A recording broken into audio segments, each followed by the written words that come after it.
पीकू लिखते हैं कि प्रणाम गुरुदेव। प्राचीन काल में देखा गया शिष्य गुरु के पास साधन क्रिया सीखा, बाद में गुरु उनको दूर जंगल में भेज दिए। क्या सत्य की खोज के लिए गुरु से दूर होना जरूरी है? कुछ कहें। पीकू बाबू, ये कहानियां हैं। दूर भेजने का मतलब नहीं है, ये तो थोड़ा इमेच्योर माइंड है कि नज़दीक बुलाया दूर भेजा। मैच्योर माइंड क्या है? गुरु और शिष्य की दूरी का समाप्त हो जाना, गुरु शिष्य के द्वैत का मिट जाना। दूर कौन किसको भेजेगा?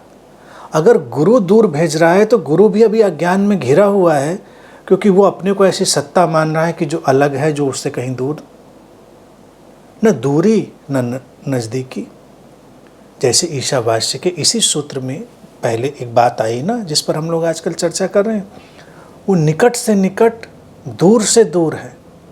तो जो निकट से निकट है, दूर से दूर है, और एक साथ निकट भी है दूर भी है, तो कौन दूर जाएगा? इसलिए भेजना वगैरह ये प्राचीन बातें हो सकती हैं और उनके मन के धोखे हो सकते हैं। और कई बार गुरु पिंड भी छुड़ाना चाहते हैं। ये भी सोचो, कोई शिष्य आके उनका दिमाग खाए पड़ा है, गुरु त्रस्त हो चुके हैं, तो गुरु जी ने एक दिन आँख बंद करी और उन्होंने बिल्कुल त्रिकालदर्शी अपना ज्ञान निकाला कि वत्स, अब वक्त आ गया है कि तू परम ज्ञान के लिए घने जंगल में जा, मुझे छोड़। गुरु जी तंग आ चुके थे शिष्य से। अब अगर वो कहते कि भाई अब हो गया, अब तो जा, तो शिष्य को बुरा लगता।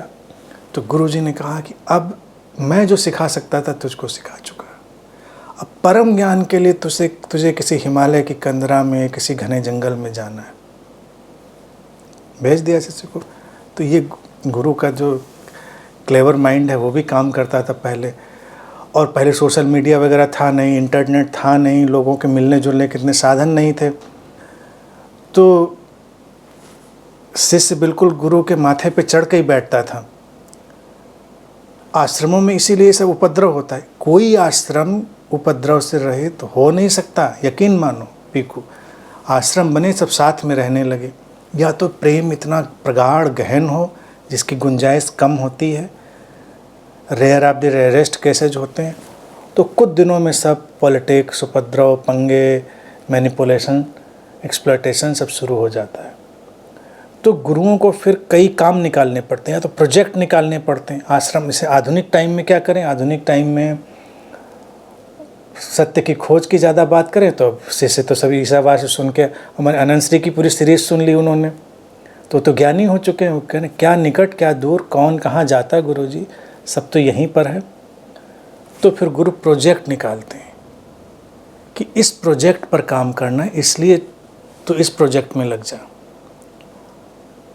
उपद्रवी शिष्यों को अपने से दूर हटाने के लिए गुरु लोग ऐसे कुछ प्रोजेक्ट लगा देते हैं, जाओ तो ये कर, वो कर, ये बचा, वो बचा, सब हो गया काम। अन्यथा जब अंडरस्टैंडिंग आई, समझ आई, तो समझ में यही है कि फिर वो एक अनदर काइंड ऑफ सेलिब्रेशन है। कौन दूर जाता, कौन नज़दीक आता, दो ही नहीं रहे, दो की पीड़ा थी, वो एक हो गए।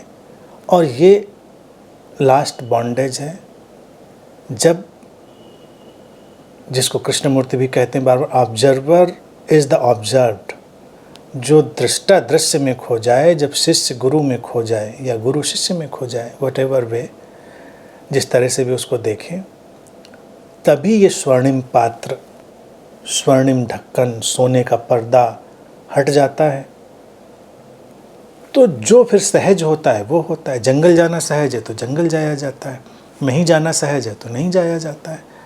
फिर कोई कंपल्सन नहीं है, क्योंकि सत्य कहीं जंगल में पेड़ के नीचे नहीं रखा है, हिमालय के किसी कंदरा में नहीं रखा है, और ऐसा भी नहीं कि घर में रखा है, न मंदिर में, न मशान में, न मकान में। वो हर जगह है या कहीं नहीं है। तो इतनी बात समझ में आ गई तो फिर ये सब कहानियाँ बेमानी हो जाती।